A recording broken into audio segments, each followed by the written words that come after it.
Today, the Holy Mother Church celebrates the feast of the Holy Family of Jesus, Mary, and Joseph.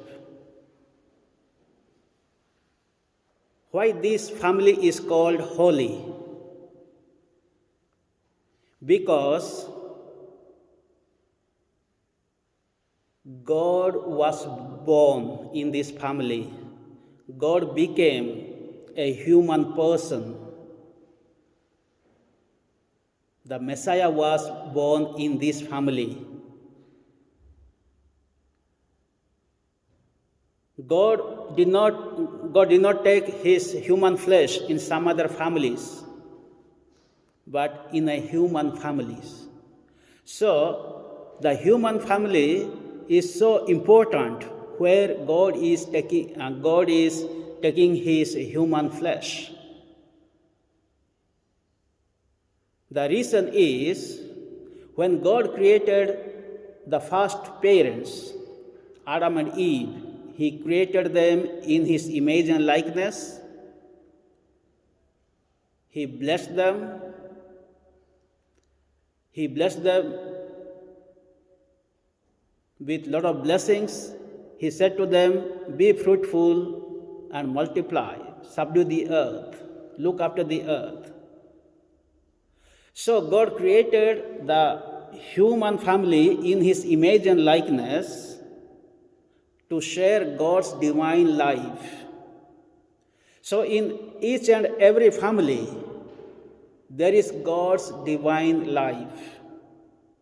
God has united that family. God has created that family. God has blessed that family. So that is what the family is made of: father and mother and children, or a child. So every family must have father and mother, and if they are blessed, they will be blessed with children. There are some families that don't get children. It is not because of God's punishment, but due to some problems, physical problems. They don't have children. In today's feast, when we look at the episode of Simeon and Anna, they were in the old age. They were serving God, praising God in the temple. As we know, they were praying and fasting day and night, serving in the temple. At the age of 84, they are seeing the Messiah. As Jesus was taken to the temple to be offered, Simeon saw the Messiah and he foretold about the destiny of the Messiah, that this child will be destined for the rise of many and fall of many. And because of this child, the sword will pierce into your heart, he said to Mary. And what happens in this family? This family is having a lot of difficult times. The angel of the Lord said to Joseph, "Hurry up, get up, take the child and Mary to Egypt." Herod wanted to kill the child. So immediately they are moving out. They are setting their journey to Egypt. So they went out as a refugee. So they were rejected. There was a danger, the danger of death. And there was poverty. According to today's gospel, they took the child to the temple with 2 pairs of pigeons or doves. This shows the family was not so well off. The family was poor. And in this family we find the humility in their life, obedience, doing God's will in their lives. Always they listened to the message of God in their life, and always they did the will of God, the plan of God in their lives, even though there was difficult moments to accept God's message. Mary said, "How can this be possible? I am a virgin." And Joseph wanted to divorce her informally, secretly. But the message was, "Do not be afraid. I am sent from God. She is conceived by the power of the Holy Spirit. Take her as your wife." And he received God's message and he obeyed it. But when we see the first family God created, Adam and Eve, in Genesis, what happened? They did not listen to God's message, God's word. They committed the sin of disobedience. Sin and death entered into the world. Whereas the new holy family, the new Adam and Eve, the new family in the New Testament we find, they never committed any sin. They always obeyed God's commands. They did God's will, God's plan in their life with humility. And in this holy family we find courage and strength. Without courage, they cannot go to Egypt. Without courage, we cannot take any responsibilities. So we do have the problems in our own families, difficult moments, and nowadays, very especially, coronavirus.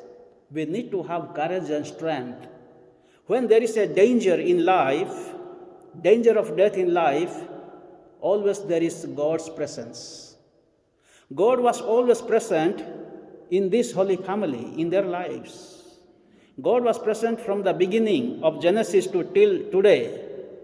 When there is a danger of life, God is always present there. We may not see his whole body physically, but he is always with us. That is what he is known as Emmanuel, which means God is with us. God is always with us.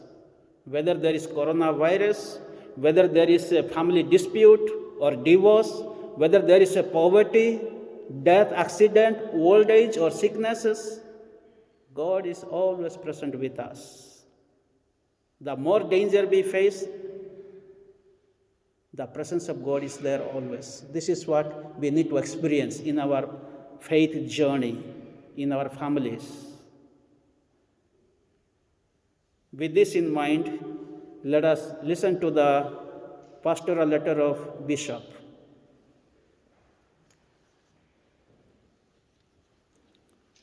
The families pray together, they stay together.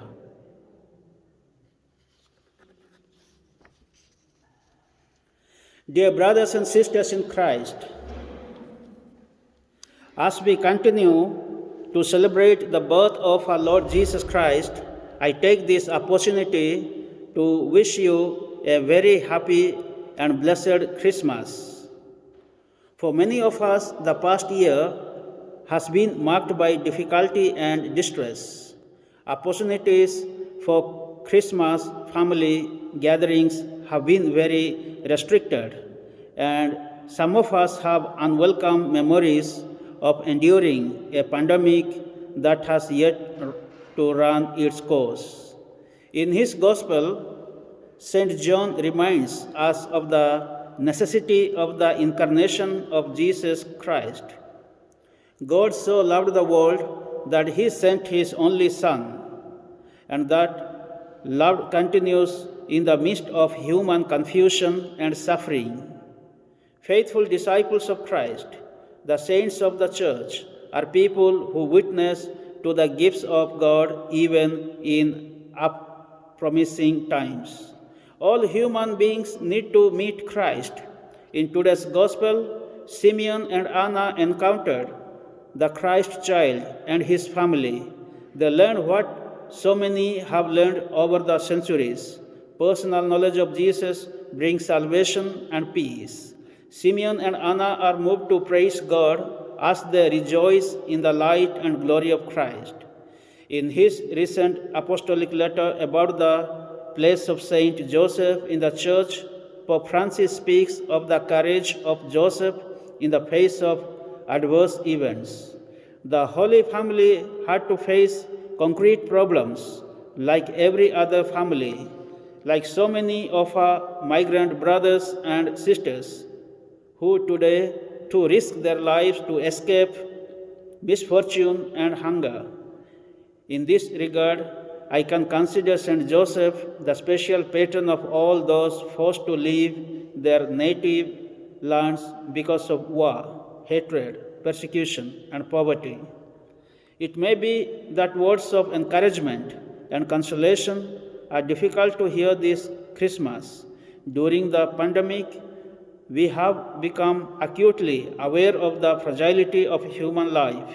But those who believe in Christ look for the gifts of God which are freely given despite the almost impossible circumstances we can find ourselves in. In his reading today, St. Paul describes what happens when we allow ourselves to be loved by God.